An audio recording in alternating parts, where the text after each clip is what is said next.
Exercise number 7. It was not often that Mr. Wells left his house for every many hours with one and it full stop. During the day, Miss Blake was there for most of the time, full stop.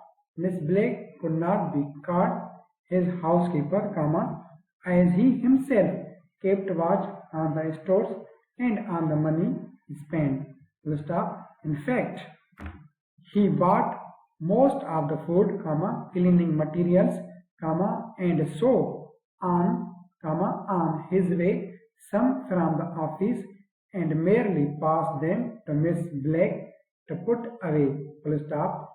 No, comma, Miss Blake could not be given the high-sounding name of housekeeper, comma, but neither could she be called the woman who did for him, full stop. She fell somewhere between these two high and low points, full stop.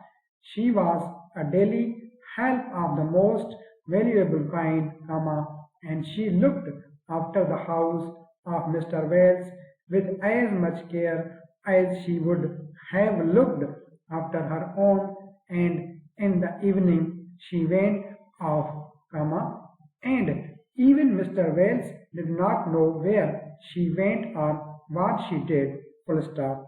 During the day, comma, therefore, his house was in good hands, full stop. In evening, there was himself and there was his brother, full stop. Generally, they were both at home, comma, for neither of them was much given to going out, full stop. They did not like parties and they did not like the pictures, full stop. They did not care to pay high prices to see plays, comma, which in their opinion were generally not worth the money that had to be spent in getting up to town and paying for a reasonable place, full stop. Neither of the men had married, comma, and neither had a regular girlfriend, full stop. Their evenings were, comma, therefore, comma, generally spent in the house, comma, and it was the house that they both loved more than any other thing in the world, full stop. It was certainly a lovely little house, comma, far enough away from the city to be almost in the country, full stop. It was peaceful and there were good views from the windows, full stop. From the outside, it looked in most ways much like the home of anyone with a reasonably well-paid position in the city, full stop. Next para.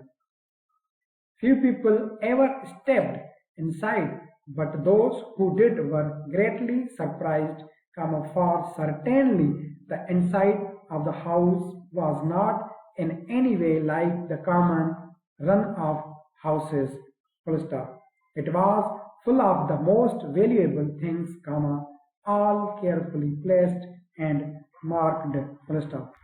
What had been two living rooms had been made into one every large room in the form of the letter L, full stop.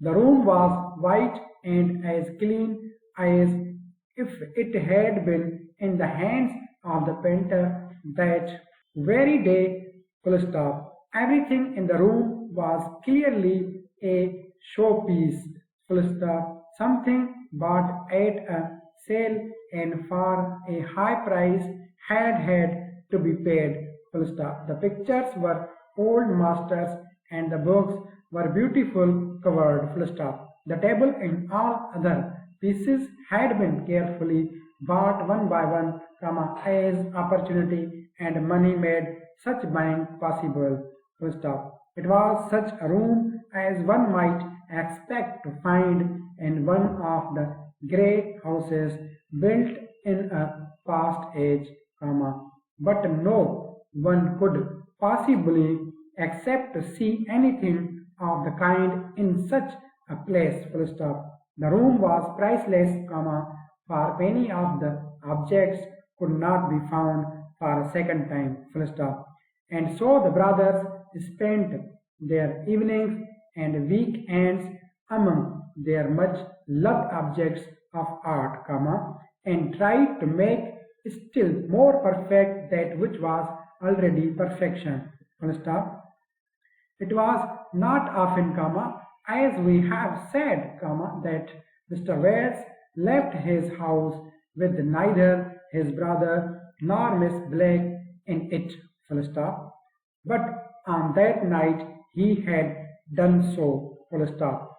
Work had kept him late in the city, and his brother had not been well and had gone away to have a small but necessary operation, full stop. Miss Black had left at 5:30 as usual, full stop. Mr. Wells read his paper while waiting for the 8:45 train home, but the train was late in starting as there was some mist in places along the line, and it stopped several times before reaching his station, full stop. He got out and walked towards his home, full stop. The mist in the air seemed to have a red touch, he thought, as he walked on, full stop. Then he had a feeling of fear, of cold fear, for without doubt something was on fire, something was burning, full stop. He broke into a run and then he stopped, full stop. After all, it was not his house that was on fire, his own most beautiful and loved house, full stop. It was the house immediately behind his, full stop. But at the moment of his fear, he saw his life clearly for the first time, full stop. He saw that he had spent his years loving cold and lifeless objects, full stop. He saw that he loved no living being and that no living being loved him or cared that he was late home that night, that he was cold and had known fear, full stop. Thank you. Allah Hafiz.